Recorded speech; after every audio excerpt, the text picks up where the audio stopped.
everyone. I'd like to welcome you back to another segment of Straight from the Paws. Today we have with us ACO from Fall River, Cindy Berard-Cadima. Hi, Cindy. Hi, Gail. And I also have my co-host, Beverly Andrade. Hi, Gail. Hi, folks.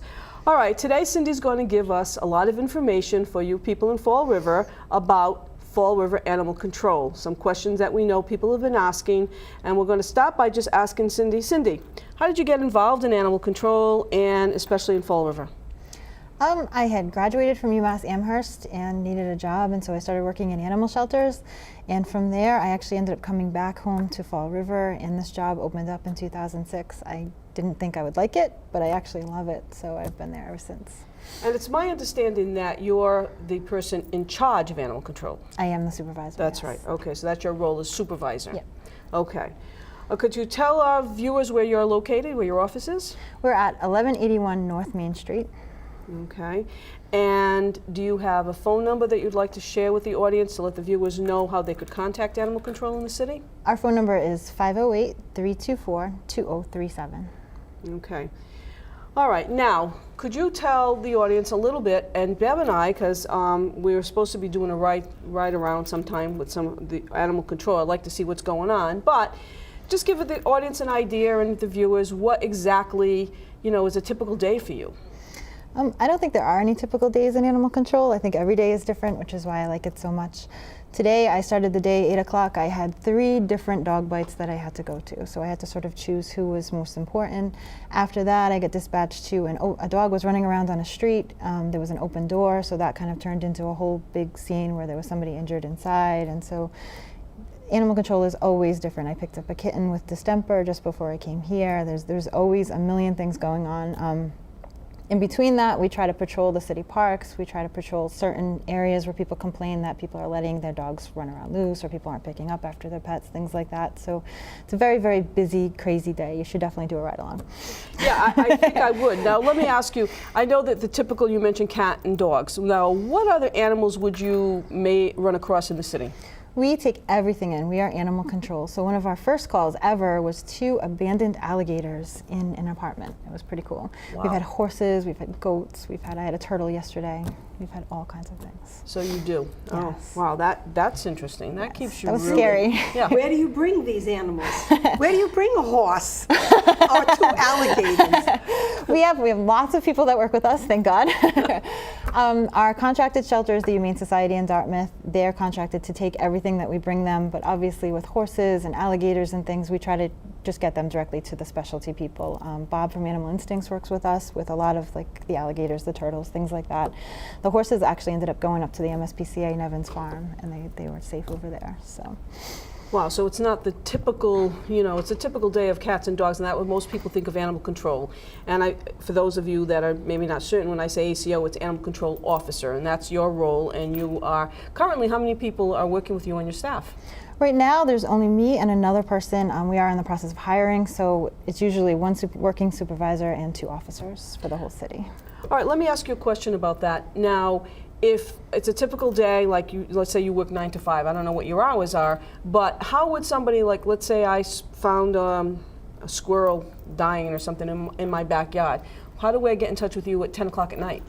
You have to go through the police department, call the non-emergency line, and what they'll do is they'll decide if the call is an emergency, and they'll actually, one of us is always on call holding that phone, and they'll dispatch us out. If you have an injured squirrel, they'll dispatch us out to take care of that. So. All right, so that you are available 24/7, so to Yes. speak. Wow, that's really interesting. That's a good thing to know. I think people sometimes question what's the availability of you, and so they call the Fall River Police Department. Okay, I think that gets mixed up because they want to call animal control officers. They don't want to call the police department. So when someone says you have to call the police department, they get confused. And they say, well, why is an animal control officer on duty? Right. But they are on duty, they're on call, but they're not in the office. The office closes at a certain time. Is that Office what it closes. is? Yeah, the office closes at 4 o'clock All actually. right, so after 4. So that clears up that confusion. Right, I think viewers need to understand that because, like you say, 24/7, there's 2 people on duty right now. What do you expect those people to do? I mean, Not sleep. not sleep, not not have lunch, not have a life. Period. You're just there 24/7. Yeah, that's very difficult. So that's good to know. I think that clarifies that for a lot of viewers, and that's really great. Okay, so Bev, I think we have some questions that you had. I do. Okay. And we even wrote them down to make it a little bit easier for me. Well, I volunteer at Forever Paws, as you know, and my day of volunteering in the building is on a Monday, and I answer the phones. So I call myself a receptionist on Mondays. So I get a lot of phone calls on Monday. I'm sure they get them every single day of the week, but on Monday I get them. And this is what we get a lot of. I have a cat in my backyard, can you take it? Now, this question, of course, can be answered in 1,000 different ways, I'm sure. I start asking questions first, and then I'll direct them somewhere. One of the first questions I ask is, can you touch the cat? Can you go near the cat, or is the cat feral? A lot of people don't know what a feral cat is. So we can start off by saying to Cindy, what is a feral cat? Feral cat is just a wild cat. It's as wild as a squirrel or anything else that's wild. You can't touch it, you can't get near it. A lot of people think they're the same as house pets, but they're definitely not. They may look like a house pet. And then the other question I get is, I'm feeding this cat in my backyard, but I can't keep it. What can I do with it? So then that's when I say, well, I ask questions. Where are you? I got a call Monday. Today, I got a call this week, I believe, and the question was, well, I'm in Providence. And I said, well, you need to call Providence Animal Control. Now, we are not allowed to take a cat across state lines that's a feral cat. Is this true? I believe so, yeah. That's we what usually don't go there. Yeah. Well, that's what I said to the gentleman. I said, you need to call Providence Animal Control to take care of the problem. So the other question I have for you is, a lot of people call and they want to trap, neuter, and release. And then I tell them, well, you can contact Forever Animal Control and they might be able to help you with that. Is this true? That's absolutely true. That's good advice. We'll help as much as we can. I'm always searching for grants to help people with the cost. It's roughly $100 a cat. People can't afford that if they have 10 cats in their yard. So we're constantly looking for grants to help with the feral cat problem. We can't just scoop them all up and take them away. Everybody wants us to scoop them all up and take them away, and we can't do that. But we can help with the grant money. A lot of times we can help with grant money. If we can't help with that, we can at least physically help you. We can teach you how to set the traps. We can do the aftercare, the everything that needs to be done. We can bring them to the vet. We can handle them. We'll do as much as we possibly can. But there are only 2 of us right now, so don't everybody call at once. And that number again, could you tell the audience what that number is? Oh, it's 508-324-2037. So if I got another phone call about a cat in my backyard, I could give them that phone number and tell them that this person will be able to help you. Absolutely. Then there's the opposite side of that. The people that call that said, oh, I have this cute little kitten and I've been feeding it and I can pick it up but I can't keep it. And then we get stuck with that again too. So I again ask, where are you living? What city are you in? Can you tell the viewers that are watching us today what happens in the event that they find a small cat, a kitten, that is friendly? What can we do to help them? Well, there's no leash law on cats in Fall River, and as much as all of us want to say keep all your cats inside, there's no laws making people keep their cats inside. So if it's a healthy stray cat, I tell people to leave it alone. It might belong to somebody, it might be a neighbor's cat. If it's a sick cat, if it's injured, if it looks like it's been abandoned, if it's just getting skinnier by the day, then we'll take that cat and we'll put it in our shelter. We try to use animal control as a last resort, even for surrenders and things, because we take in 90 to 100 animals a month. So the chances of the cat making it aren't that great all the time. We'd like people to use other options, use the no-kill shelters, things like that. So we try to advise them that way. But when you guys get full, the cat has to go somewhere. So right, we do try to help a lot of people. Sometimes people find a tiny infant kitten, and I usually, when I answer the phone, I tell them bring them down right away, because if it's an infant, you have time against you, not for you. And I usually tell them to bring the infant down right away. And sometimes we have nursing moms. And if we don't, I think sometimes we've contacted you. Do you know of anybody with a nursing mom at the other shelter that we can give this infant to? And sometimes that works. Yep. So we do that with a lot of the calls that we get too. That's good. Could I ask a question? Mm-hmm. I know we're talking about prior to this a little bit about feral cats, and there's been a lot of things in the Herald News and local newspapers about hundreds of thousands of cats in this area. Do you have an idea? Do you have a ballpark figure how many feral cats are out there currently in colonies in the city, or is that just a rough estimate, or is that just a I'm guessing I take enough. There's a formula that actually the PetSmart grant makes you do, and when I did the formula, it actually did come out to about 100,000 stray cats in All the right. city. That's So, good to know. yeah. That is the number? Yeah. Can you tell our audience what that grant is? I heard you mention the grant. A lot of people see that on license plates, but exactly what is that? The license plate grant is awesome. You buy a license plate, and all the money goes, well, the first year, some of the money goes towards the license plate, but after that, all the money goes towards spay and neuter in Massachusetts. And we apply for the grant every year. We actually get that grant every year. We got $4,000 this year. Used up very quickly. We got it July 1st. It was done by the end of July. We used $4,000. So that's how much we need grant money. So if people can buy those plates and make that bigger, that would be great. I have one. Yay, me too. I have one. I have another question related to all these questions that I get on the phones on Mondays. I often get phone calls from landlords. A tenant has moved out and left a mother cat and kittens, or left an adult cat, or left a dog in the apartment. Again, I have to ask, well, what city are you in? Because that always makes a big difference. So in Fall River, when I get a call about an animal left in the apartment in Fall River, I usually tell them they have to call you. Is this correct? Is this what we should be doing? That's perfect. There's a whole procedure we have to do. We actually have to post the door before we even go in there. The landlords are not really supposed to be going into the people's property, so we try to do everything right. So yeah, if you can get them to us as quickly as possible, that would be awesome. That's what I try to do. And I also hear from the landlords, listen, I got to get this cat out of my house.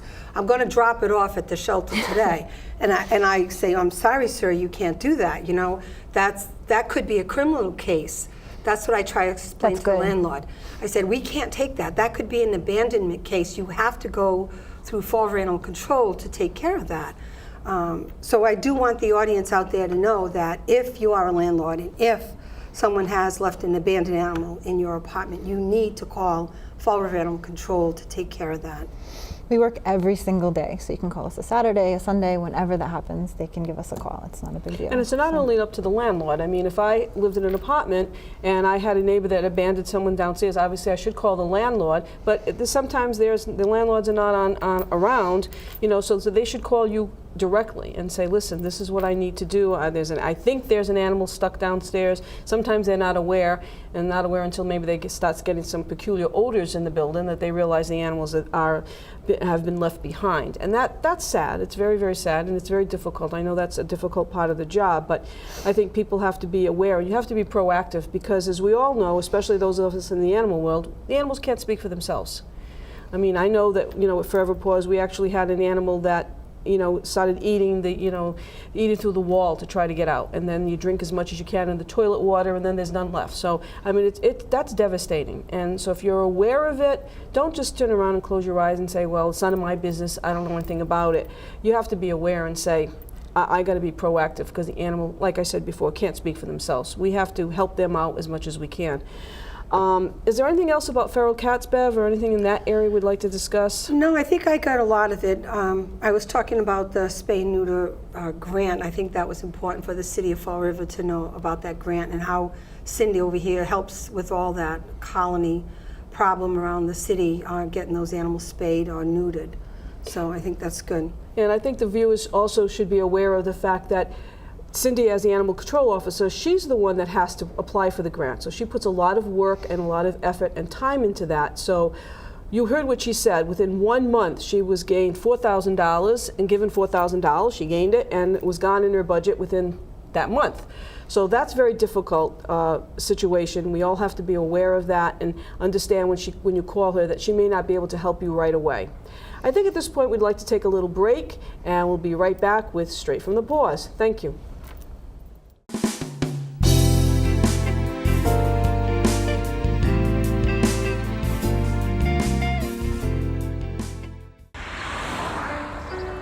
It's harder whenever there's a bigger group.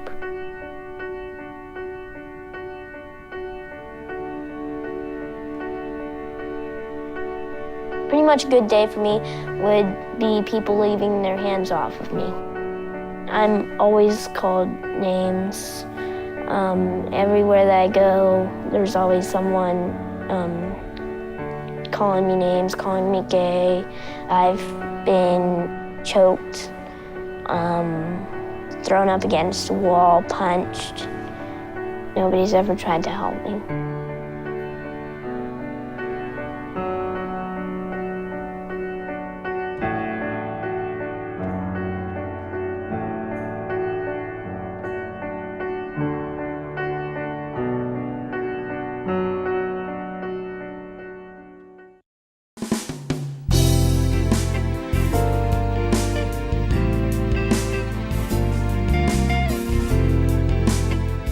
Okay, welcome back to Straight from the Paws. In case you missed the beginning of our segment, we have with us ACO from Fall River, Cindy Berard-Cadima, and of course my co-host Bev Andrade. Welcome back, ladies. All right, so Bev, do you have another question for Cindy? I do. I've been thinking and thinking all this time that we've been on the break. Cindy, could you tell us a little bit about, well, this is going to sound funny, about poop laws? There is a poop law in our city. You have to pick up after your pet. I don't know why people don't do this, but it's a $25 fine if you get caught not picking up after your pet. It's very simple. Just bring a bag with you and pick it up. I don't know why people don't do it. We actually do monitor, and a lot of people now are getting cameras. So people are showing us films of people not picking up after their pets, and we're able to cite them off the films. So just do it so you don't get in trouble. That is awesome. I It's like really that. good. Well, I'm going to have to take my iPhone with me when I take my little girl for a walk. And if I see anybody, without anybody knowing, discreetly, just take a, that. That's I like that exactly idea. what people are doing. It's awesome. I cited somebody 3 times just yesterday for just 3 days ago. It's crazy. Wow. And So, I have yeah. another question regarding the poop laws. There's this big epidemic going on in another city in Massachusetts with parvo. And isn't this one of the reasons why picking up is so important? It definitely is awesome with disease control. Thank God we haven't seen any parvo yet this year, but we normally do, and usually it's this time of year, so we're just kind of waiting for it. Just keep the city clean. It's just better that way. Let's talk about what parvo is for those of us that don't know. I mean, I do, but maybe our audience doesn't know. Well, I'm not a veterinarian, but parvo is a virus that affects dogs, mostly puppies. Usually it ends up killing them. It's horrible. It gives them diarrhea, vomiting. They'll go for a couple of days and then they'll just die. They might be fine in the morning and then they'll just crash in the afternoon. A lot of unvaccinated animals get it. That's why a lot of these free clinics are popping up, just to get the animals vaccinated so they don't catch this horrible disease. It's awful. It's a horrible thing. So if an animal is vaccinated, it is risk-free? Well, I think the vaccine might be like 90% or 95%. I don't think it's risk-free, but at least it's something. It's more protection than if they weren't vaccinated. So for the people of Fall River to understand about this disease, if they are one of the people that don't pick up after their dog, they could actually be spreading this disease around our city, and then we could be inundated with this disease, parvo, which is a deadly disease. And it's So- very, very catchy. If you step in dog poop and bring it home by accident, you're in the shelter. I mean, who knows what's happening in there? You know, you got to be careful. Just keep everything clean, please. So it's important to pick up after your pet. That would bring me to the next question. Is there a leash law in Fall River? There is on public property. So on your own property, your dog can be off leash on your own property, but your dog cannot get onto your neighbor's property, and it can't be loose in a park. We have one dog park where the dogs can be loose. That's on Locust Street. Every other park, the dogs have to be on leashes, even in the baseball fields. People think they can run free in the baseball fields for some reason. They How can't about do in that. cemeteries? I've seen dogs running around in cemeteries. There are supposed to be no dogs in the cemeteries. They're actually working on changing that ordinance, to be honest, not even on leashes. They don't even want that anymore because I think people have abused it so much. So now you can't even And walk your again, it's dog. going back to that other subject because people don't pick up after their dogs. That's a big deal. So who cleans the dog park that's in Fall River? You're supposed to pick up after yourself. So we actually do foot patrols, and we patrol that one quite a bit just to make sure that everybody's up to date, everybody's okay, and that one seems to be okay for the most part. It's a lot of the little niches, like Bicentennial Park, we're getting complaints on because people aren't watching that, so people just take their dogs and let them run and don't pick up after them. So I think the dog park is okay. We're out there pretty much every day, sometimes twice. Could you tell our audience where is the dog park? The dog park is on Locust Street. It's near Oak Village. I don't know the actual address. Isn't to there be a honest. school around there? There is a school. What is the school's name? I can't think of school it. you It to used work to at? be the Ralph Small, so now it's the The Fonseca. Fonseca School, exactly. All right, so it's the Fonseca School, and that's where the dog park is located? Yes. Across the street from there? Yep. All right, so that's good to know, too. Are there any other laws in Fall River? For instance, how many pets can you have in your house? As far as dogs, we're only supposed to have 3 dogs per dwelling, actually. So if you live in a 3-decker, there's only supposed to be 3 dogs in that Oh, I whole didn't know 3-decker. that. Yeah, I thought it was per apartment. we're working on changing the ordinances a little bit to be a little bit more fair. But as for today, it's actually 3 dogs per dwelling. Wow, I wonder Yeah. how many in our studio audience know that law.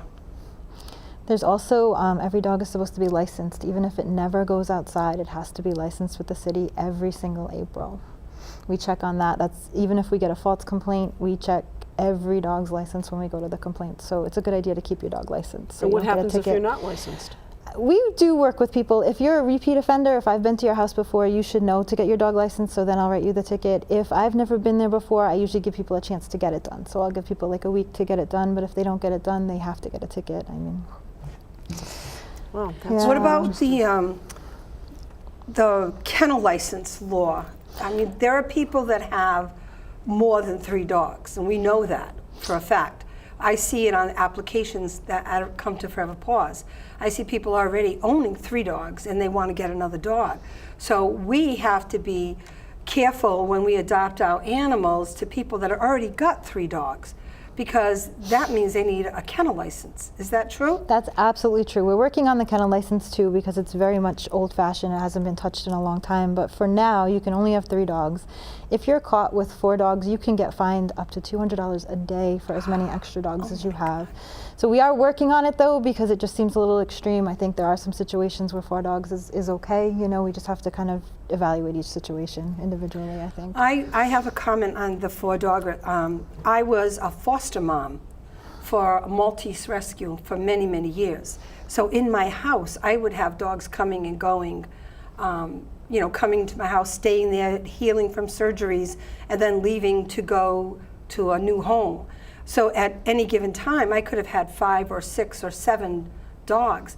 Luckily, my breed of choice was Maltese, so they were very little. But would that require me to have had a kennel license? You should, unless for some reason the dogs can fall under the shelter's license. I know the shelters all have kennel licenses, so if they can say this dog belongs to the shelter, it's only there temporarily. We're pretty lenient on the fosters. We understand what you're doing, and it's a good thing. We appreciate foster homes, so unless there's like major complaints and your dogs are running loose and biting people all the time, we're pretty lenient on that. Oh, all right, so I did get You're into okay. that. I was okay I don't on think your that. Malteses were a problem. That is scary. Well, that's good to know because, thinking we do have foster moms at the shelter, and sometimes they have litters. So where does the law come into effect with a litter? Because now you have like 7 dogs in a litter. So do you need a kennel license for 7 puppies? No, only the adults have to be licensed. So they're considering adults 6 months and over in the city of Fall River right now. So anything under 6 months doesn't have to be licensed, which kind of, Well, the that's litters are good to usually know gone too. by then. Yeah. Right, so that's good to know. Yeah. Are there any laws regarding breeding in the city? There's nothing the city has right now, which is why we're working on the ordinances. So a backyard So- breeder, which is a person that buys 2 animals at a pet store and just breeds the life out of them, that is legal. That is legal. We try to keep an eye on those. We do have a few of those. We try to make sure that they're at least up to par with cleanliness and vaccines and things like that, but there's no law saying they can't breed, unfortunately. Wow, unfortunately. Yeah, All right, I'm That's going what keeps us in business. I know. Yeah, that sadly. keeps Forever Paws in business, unfortunately. A couple of questions that I know people have asked, and this is a tough one to ask, but deceased animals, you see, deceased animals, cats, dogs, or whatever on the roadside, who do we call? You call the Department of Public Works, and I can give you that number. Would you? Sure.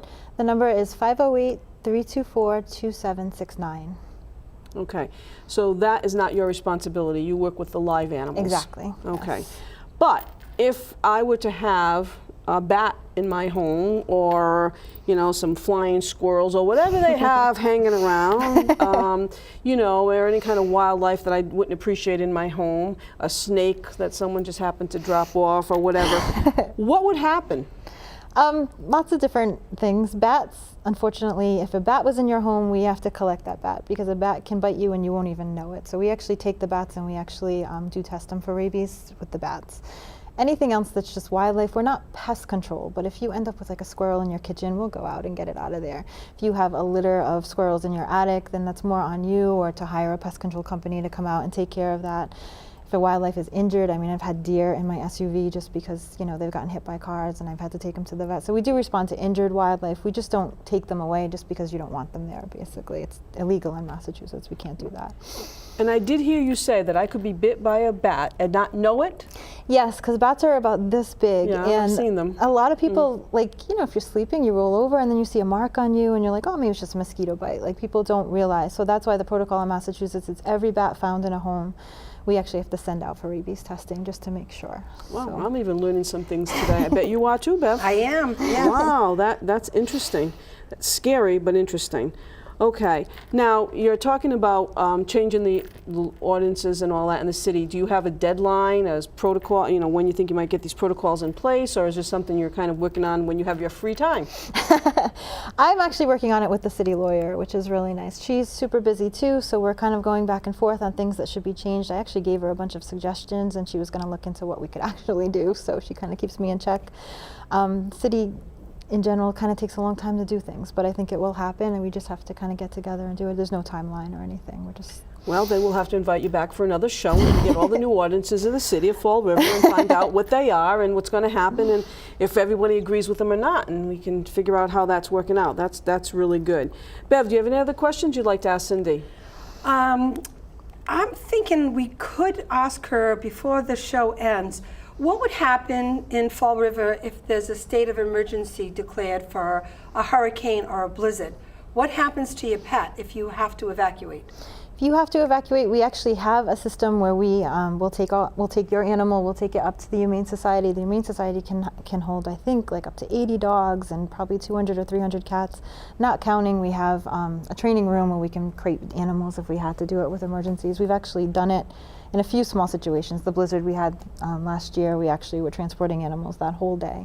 We work hard in the emergencies. So, how would they contact you? I don't understand. If they say our neighborhood has to be evacuated for a blizzard and we're going to Durfee High School, do we bring our pet with us up to Durfee High School and then you take them from there? They don't want the animals at Durfee, to be honest, but usually what happens is there are police officers in that neighborhood already saying, hey, you got to get out of here, you know, we're getting you out of here.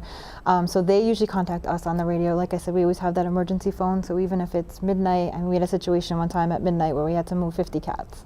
So we had to get up, we had to get the cats. I called our shelter director and our shelter manager went and set up for us. So we have a really good team. We have a really good system in place, I think. Knock on wood, hopefully it'll never happen, but you know, you never know. We try our best, that's for sure. Well, I know in our neighborhood I had a problem with a gas leak. And we had several of our dogs, and it was weird because our neighbors across the street were told to evacuate, and they had a dog and a rabbit, and a couple of dogs and a rabbit, and on our side of the street, they said we were okay. Now, I don't know how weird. how comfortable we felt with that. We didn't really feel too good about that, so we kind of took the animals and went to Westport, but would you be contacted in a situation like that too? The police or someone would contact you and say, we've got a situation with animals, and you would take care of the animals for overnight? Yeah, absolutely. We had a situation, the mayor was closing down all of those housing units. Right. We had the one on County Street, which I think was like 25 units. I got, you know, half an hour's notice, get down here, get these animals, and we packed the trucks, we got the animals, we had goldfish, we had everything out of those units, and we just took them to our shelter. You know, they got to a safe place, and then we were able to get everybody where they needed to go. So. It's not easy, but it's part of the job. You know? It's part of the job. Like we said, 24/7 at the beginning of the show, and you do a lot, and like you say, there's not a typical day.